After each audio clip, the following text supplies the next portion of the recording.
Yeah, we're acting a fool. Sometimes we just hit record and then figure out what's going to happen. This is one of those times. Anchored and Devoted. This is Pastor Joseph. I'm Pastor Jair. It hasn't been a few days. It's probably been a couple hours. A couple days. A day and a half. Yeah. 2 days, 3 days. By the time you hear it, it'll probably be out because I know the Supreme Court leak is what we're talking about. And it probably won't be a leak by the time this is posted unless we put it early. But we wanted to connect and talk about a whole bunch of stuff. So we'll see if we can stay on target, which seems to be harder to do than anything. But what did you want to talk about, Jer? Well, a little background here. Last season 1 of A&D, we recorded an episode on abortion, and we decided to not post that episode because while we were happy with the episode itself, it wasn't a complete enough discussion to post by itself. Correct. So it still hasn't been posted. Correct. We talked about a number of things in it, and at that time, I don't even remember if the Mississippi case, the Dobbs case, was in front of the Supreme Court. No, this was with the focus of, again, new believers, first season. What are some things that are tough topics that we wanted to wrestle with? And we did the episode, and I like it. There was nothing in it unfaithful or unbiblical or anything like that. It was just one where I knew we needed a lady's voice, and I knew we also needed to do some groundwork or some other things so this could be heard well. It's a topic that isn't easy to talk about in isolation, very much like we did with the just war. And if you haven't listened to any of those episodes, you'll realize, okay, he still hasn't answered the question, and that's me. And I know that that's it's like asking me what's the view from the third floor of your house, and I don't have a house. So I got to build. Or you've got a house and it's in like an octagon shape, and it's like, okay, from which window? Exactly. Looking at what? We've got to walk around. I've got to show you some stuff. We've got to look at some stuff. We've got to go up a flight or two, and then we can now look out. It's not just here's your answer. And most people will say, here's the answer, and you'll take it from your background with your story and come up with something completely different than what I meant or what's biblical or what was shared, because that was what you heard. And it's like, no, that's not what I meant. We do this so much on Anchored and Devoted that we need an NLMS number. You think? Little real estate joke there. I heard you. I'm sorry for that. I'm so sorry. Am too. He's a dad. Anyway, so the context here, in case we drop this like in 2 months and the news cycle has moved on 25,000 times. The Supreme Court is going to be ruling in June. It's currently May 4th. Blah, blah, blah. Anyway, it's May 4th right now, so we're recording this. So 2 days ago, the majority opinion on the Dobbs decision was leaked from the Supreme Court, somewhere in the Supreme Court, created quite a bit of news in a good part of the media. The majority of that news was on the decision held within that document. In other parts of the news, it was both the decision held in that document as well as the fact of the leak, because to be blunt and to cover news that you've probably already heard, there's never been a leak like this from the Supreme Court before in all of its history. It's a part of the methodology and the institution of the Supreme Court. They don't do this. So for this to happen is newsworthy and noteworthy by itself. And the fact that that aspect has not been covered by a good bit of the mainstream media is also indicative of the shape of the story, the contours of the story as it's seen. And clearly this is a political power move. I'm not even really interested in the political power issue. We're not going to here. talk about that. Okay. I'm not. No, I'm talking about me personally. Me Well, personally, that's a pretty simple thing. Okay, well, we there's we talked about this a little bit yesterday, as far as um, how currently it is considered socially acceptable to take private conversations and make them public as a form of power. yeah, Um, intimidation, as of as course, a right, even though coercion. this is something, whether you said it in a private meeting or you said it, yeah, in front of a microphone and don't remember it, or as in this case, you're working through a draft.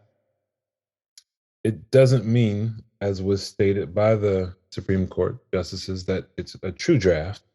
It doesn't mean that it exists. It's just it changes the conversation in the way it's presented. And presentation does matter a lot. And often when it comes to leaked documents or phone calls, again, the presentation makes it instantly something to be viewed um, in a negative light because someone's been exposed. Now, often that someone is someone else, so the negativity isn't for me, um, but there is that cultural push for acceptance right now, as opposed to being able to say, you know what, that's out of bounds, as you stated, Jer. The leak, that's not okay. In my world, that's really not okay. I think the leak hurts me more than anything. Um, with the understanding that clearly Supreme Court justices can come and go and things can change. And that for me is concerning, that things can just change back and forth based off of who's in chairs. Um, but I don't know if we're talking about it today because we're talking about a whole bunch of stuff. I mean, we are, but so we're talking about it, and I don't see any reason to flag you off of that at all. Yeah, it's it's concerning for me, when you know that. Oh, I want to be clear. It's hugely concerning for me as well, but it also falls into a very clearly delineated category of completely out of bounds. That's a foul. Yeah, You go to the penalty box for that. There's right. no question about this whatsoever in my mind. Okay, cool.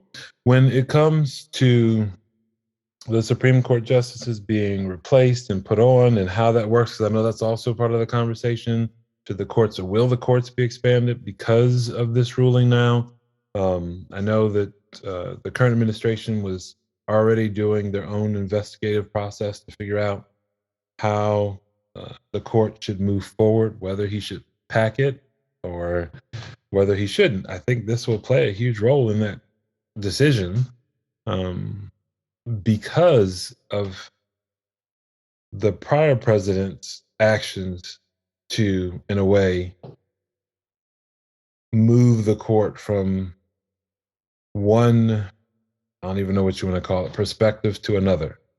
Um, some would call it moderate, some would call it liberal, some would call it liberal now, others would consider it conservative, depending on which side of the line you're standing on. But know that my understanding when it came to law was, once it was settled, it was settled.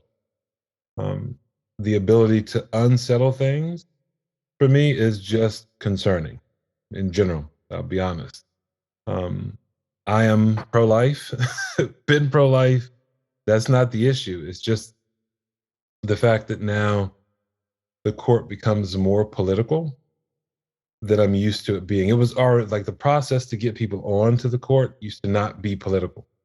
And over the last decade and a half, you know, 2 decades, it's become one of those things where it is very political. And this is a lifetime appointment versus, even military, 20 years and out. Um, uh, if it, if one of the changes in the future is to make it a shorter term, then this really becomes tough for the country as a whole, because then you end up having these heavy rotations back and forth depending on which party's in charge. I think that is has a lot of inherent problems with it. It does. Moving to a model that does that, and I'm strongly opposed to that. Um, I guess I don't agree that this is more political. I think that until 2 days ago, the Supreme Court was as political as it has been for the past 50 years or more, with the one difference being there was an appropriate decorum that was followed by everyone who served that institution, who served the country through that institution, that did not exist for, say, the White House or Congress or any other institution in our country. Okay, so let me back up. When I say more political, under, and we'll just put out names. Under the Obama administration, the last term for him, he wasn't allowed to install his Supreme Court justice, even though it was under his term. I get the politics of that, and that's what I'm saying when I Sure. say politics. Under Trump, he got that appointment plus some bonuses. And so that shifted the court, which makes it so most people, when they go to vote, look at party now in relationship to the Supreme Court justice, not solely for the president. And so it used to be you looked at the president as, um, the signer in chief. They were the ones who signed everything into law. You understand they worked with Congress to get those laws passed, with the understanding that Supreme Court justice was this other thing that Right. really made sure, as laws were created, that they were lived out properly and dealt with. When you start to say each party then can play how that's lived out, how that's worked out, to me, it feels really icky. It feels really unhealthy Right. versus like I said, 20 years ago, where it didn't matter which party you were from, if there was a Supreme Court justice that passed or stepped down or whatever under your term, you replaced them and kept moving. Yes, there was a negotiation on whether they were moderate or extreme and all that kind of stuff, but the process was pretty easygoing when it came to them. Right now, there was fighting for other stuff, but they were viewed as this other duck. that to Agreed. me is that to me is concerning. It's not that the president doesn't have the right to pick. That's not my issue. They were voted in, the people voted, so they should get to pick. Whether it's Biden, Obama, Trump, whoever, they should get to pick. Um, the process is the process, and if Congress wants to change that, they have the ability to do it. Um, So let me clarify something because I'm not sure I agree with you on something here. Obama did pick mhm. Judge. I'm mixing up the G and the M. Merrick Garland, and the Senate chose to not forward his nomination. Correct. So, in what sense did Obama not get to pick? Okay, he did get the pick, but the process was one where the acceptance of his pick was not it was not accepted, Okay. as opposed to his prior pick where it was accepted. Okay. Right, same group of people. So is that the system not working, or is that the system having a range of possibilities built into the parameters? Was there a foul that was made by the Senate at that time? No, I don't believe there was a foul. I believe that this is where definition of being political comes in. I guess that's what we're doing here. Yeah. Right, that definition. It isn't that So either party did anything wrong, like air quotes wrong here in but it's now a stopping. political fight. Thank you. Okay. That's my issue. It's not. Okay. It's not. Again, it's not that the process is broken. Yeah. All right. It's a Everything is hostile. Everything is correct. I'm I'm trying to think of a word. I can't think of it. It's okay because I know people are probably listening to me trying to understand as well. It's not that I want to upend anything. It's more the the the decor, Mm-hmm. um, the reverence. Again, this odd duck for the Supreme Court seems now to be falling down, especially with this leak here. The way people have come out and now started protesting in front of the Supreme Court. You've got congressmen and women and whatnot. You just, okay, this feels like it's sliding into the same slot, of Congress and the president, which have both, in my opinion, um, slid down some in the eye of most people. Um, you I know, think I think that's borne out through various polls. Yeah. Correct, and Uh, protests and other things where you yeah. just go, it's clearly occurring, and this was something that wasn't like that. And so now it seems to be sliding in that direction. And it seems, again, 20 years, it's not a new slide. It's pretty clear to me, that this is something to be concerned about. I agree. I get pretty angry, honestly, when certain rhetoric is used, like the adults are back in charge. Right. Like that Because kind of stuff where you're sitting there going, okay, what are we doing? I haven't seen very many adults involved in these conversations for the majority of the time I've been watching politics.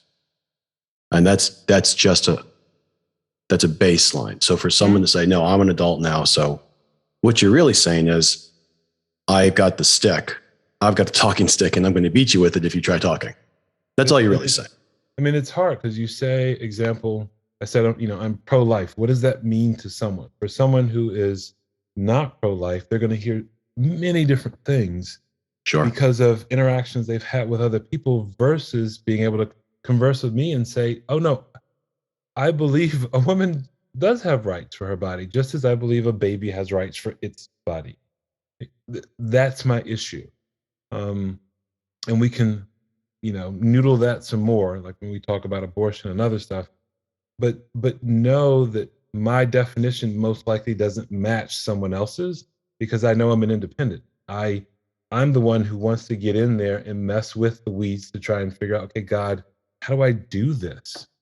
But on the flip side, I need to have the conversation with both the Republican and the Democrat who are drinking all the juice and understand what's going on in their world, because I'm not watching Fox and I'm not watching CNN. I don't have Right. cable.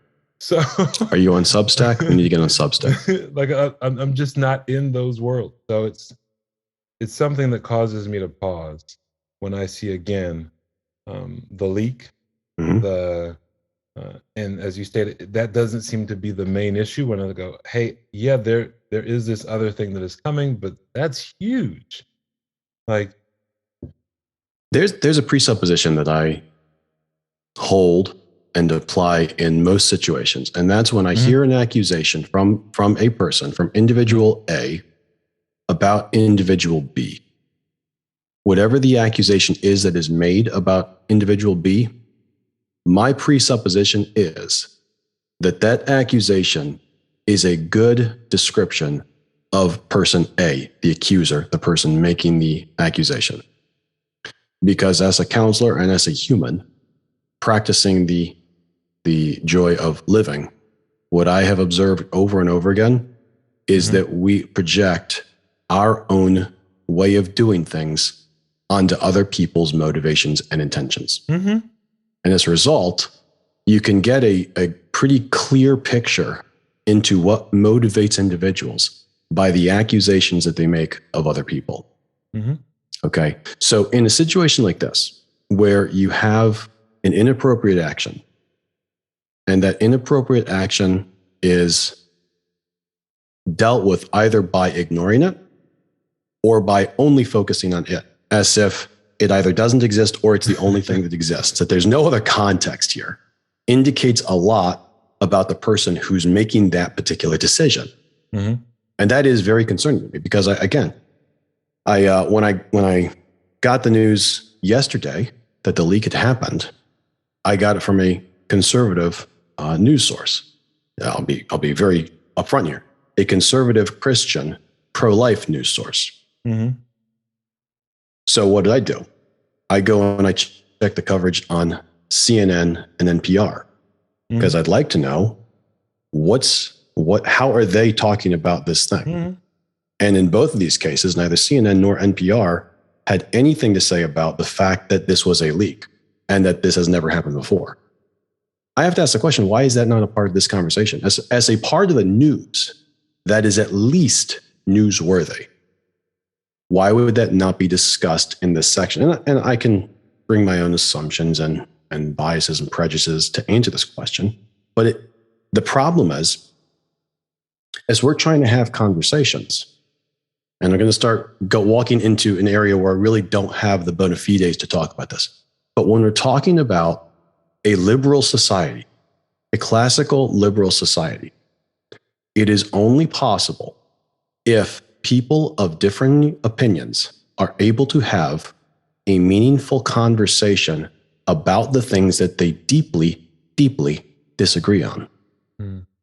And we have more and more lost that because there is a culture or an appeal to power and activism that has claimed more and more of the common space and said, no, this is no longer common space. This is now political. The only way to interact on this is to fight. We're going to make this binary because we need to know yes or no. What do you believe? Are you for me or against me? Am I for you or against you? Are we on the same side, or are you the enemy and I need to make sure that you never have any power? And that's I don't want to overblow it, but it's really disheartening.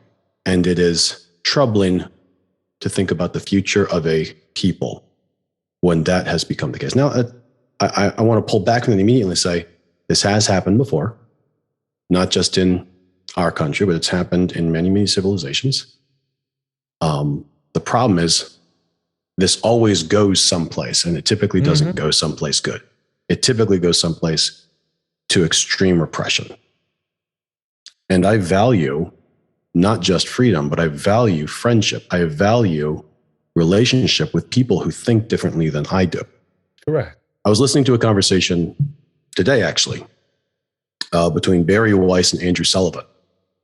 If you know those names and you've listened to the podcast that Dave and I do, you're going to know that morally, a whole lot of distinction between me and Barry Weiss and Andrew Sullivan. There's also a whole lot of agreement between me and them in the way that we view the proper mechanisms of having conversations about very difficult topics and the reason for having these conversations in a society, because we are committed to the good of our society. Because when you're doing well as my neighbor with whom I vehemently disagree, I can also be doing well. Otherwise, it ultimately breaks down to who's got a bigger fist or a bigger gun. And I don't want that. That's not good for me, and it's not good for you, because I might have a bigger gun right now, but eventually someone's going to have a bigger gun than me. And I really don't want my kids being held hostage by the fact that someone might eventually get a bigger gun than I have. That's not a world I want. As a result, I have to not go there at all. I have to make this about the discussion, the argument, not a quarrel. I believe it was G.K. Chesterton that said, many, many good arguments have been ruined by quarrels. It's okay. My second thing I definitely want to talk about is, and I think this will be true. I think that Congress will become more active in engaging with the laws that it should be doing. There is a role it has to play, and I think it's been missing I agree. for a while. And yep. I do think that this will cause Congress to have to step up, especially looking at different congressional leaders of them speaking out. I don't even know if that's appropriate because it hasn't been announced yet. Like, that's another issue for me. Like, what are you? Agreed. You know, what are you speaking out against? But you're speaking out against a draft. Again, you have your own area. Let them do what they're supposed to do. And then once it's announced, then you can choose how to respond. But to respond before it has fully been vetted and written up and put out is, to me, inappropriate by congressional leaders. That being said, completely agree. I do hope that congressional leaders will take the time to consider their ability to create law. Why is it so hard for Congress to do their job? I believe it's how and this gets to the Supreme Court as far as whether there should be different changes. I do believe for Congress there should be certain changes. I think uh, the current model, uh, it wasn't um, the traditional model. When you look at how we currently live, doesn't work well um, with social media, planes to jump on and off. When this was originally started, you were horse and donkey. So you're kind of stuck in town, and and then when you were with your constituents, you were there with them. Um, Now you have a different model of leading and trying to stay in power as opposed to actually working to accomplish things. Um, it's, I think Congress has to be brought up to the pace to match where we live today. Um, you Let know, me ask you this question. Do you think it is accurate or possibly even too simplistic to say that the way Congress is designed to work is through compromise? oh yes, However, definitely today, compromise is the one thing that they don't correct. want to pursue because that will get them not elected again. Correct. Compromise is an enemy. It's not a frenemy, it's an enemy. It's not a close thing which I can work with. It's completely the enemy because if I It's don't, a I won't zero be sum game, reelected. right? Well, then, and this is where it's the cycle is so short. Um, and the desire to return is so great because of the pay and the benefits and the power um, that often the reason they went there is not the reason they want to stay there. Um, and so, Can you unpack that a little? What were their original reasons for staying and what they yep, changed? they want to, uh, help their constituent.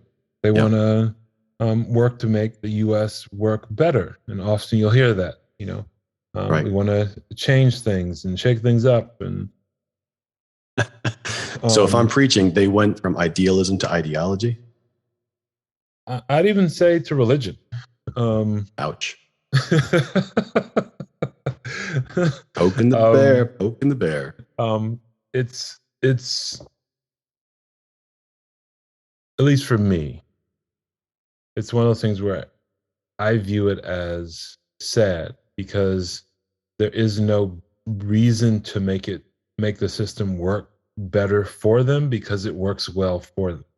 They get paid well, they don't produce much. So it works well. like I can't hate. That's a great job. The reality is it doesn't work well for anyone else. Right. Um, and that's a problem because that position is one where it is supposed to work for everyone else, not just your constituents, but for everyone else, where the US good is the priority with an understanding, just as you stated about my neighbor, then I'm caring for my neighbors and others as we do that good. But if I'm only worried about the 2 year, 4 year cycle of rinse, wash, repeat, who's new, who's not. We got to learn each other. And then it's, I got to get reelected. I got to raise money. I got to fly home and say I got this money, but I didn't cut taxes or I raised taxes or whatever the thing that my party wants me to say. And now I'm back and let's start this whole thing over again. That's not working. I No, honestly, it's not working. I'd rather lock them in a room for a year and say, we'll put them on a TV show and they just got to negotiate for a year, figure it out. Don't come home. CBS or some other channel can pay to keep them on a rock until they can figure out some stuff. And be honest, you got to figure out at least 1,000 things before you can get off the island. Like this is ridiculous. Why don't we just attach their pay to it? I'm You can fine with get that paid. too. You get paid There based are a on the number of number ways to of fix it. bills that you can compromise on. There's a number of ways to fix it. I mean, with the change on the Supreme Court, I'm curious if things change to the Bill of Rights. Just to be honest, um, I'm curious what that looks like as we move forward because of what's taking place now. If parties shift back and forth so hard and compromise isn't allowed, then you'll see this slamming back and forth of rights of people, Mm-hmm. which is, to me is just mind blowing. Right. Um, and I don't know how that works. Just to be honest, as a black guy, like There are certain things that I just assume are fair game. I like guns. I can see them disappearing and then slamming back. Um, I can see different things that I just assume people won't mess with, and I know it's me assuming. Um, and I know others fear that change. Whereas for me, I just assume, hey, they'll be busy doing the good work that needs to be done or running the country. Yeah, they don't agree with it, but they don't have time for that. Let's just be honest. They really don't have time to focus on those things. But now if we're going to a model where we're solely looking, um, as we look at the congressional model, for those constituents who will keep me in office, but not for the general good of all of my constituents, Mhm. then that's hard for me. That's real hard. Um, I just I struggle with that. Um, I'm a Christian. I'm sold out. I'm fully vetted. I'm not saying that this isn't something, um, uh, you know, uh, that I want to celebrate. That's not what I'm talking about. I'm talking about just okay, the leak itself, and then the ability to see change take place. And Congress wasn't involved. The president wasn't involved outside of the nomination and the approving. And you go, wow, this is wild. This is impressive. Um, I think I agree it's impressive, but Roe v. Wade as a precedence only got here because of the same reality. Congress wasn't involved, the presidency wasn't involved. And from the beginning, the ruling, the majority opinion on Roe v. Wade was recognized to be without constitutional foundation. And if the Chief Justice Roberts did tell us yesterday that this was a real draft, mhm, um, confirmed its authenticity at least, not that it's a final draft, but it's a real mhm. draft.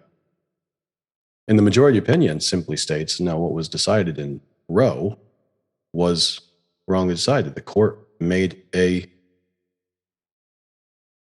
went outside of the purview and did this wrongly, and we're Yeah, simply undoing it. I And get that. I, there's two ways to look at this, at least, right? On the one hand, if a mistake is made, a mistake should be unmade. And Hmm. it's obviously not that simple. But once you say if a mistake is made, then a mistake should be unmade, you have to have a question of first principles. How do we know a mistake was made? Hmm. How can we demonstrate that a mistake was made? Who is determining that this mistake was made? And do we agree that a mistake was made? In this case, we do agree. I mean, Ginsburg agreed. Um, Roe v. Wade, Roe v. Wade had no basis in the Constitution to Hmm. call the right to abortion a constitutional right is an absolute aberration. So if liberals and conservatives agree that this is wrongly decided, then undoing it makes sense. We had that with the Dred Scott decision. Correct. Um, but if but the second thing that we come to is if we're saying now, okay, mistakes are made, mistakes should be unmade. Hmm. What's to stop me from saying, oh well, all the things I don't like, they happen to be mistakes. Let's unmake. Ta-da. And really, it's again that to me is a concern. I'm not worried. Sure. I'm not losing sleep. I've got bigger things on my plate to worry about, like people coming to Christ and making disciples. Um, but it is one of those things where I haven't heard that in the conversation, and that really concerns me, um, because again, who defines what that mistake is? And if I see a sliding of different agencies that we've lifted up and placed in the space of God in our culture, Mhm. um, right? Then we have to be really careful. I Um, think we do. And I think that there's something I take comfort in. Our system of government at the federal level was designed to be inefficient.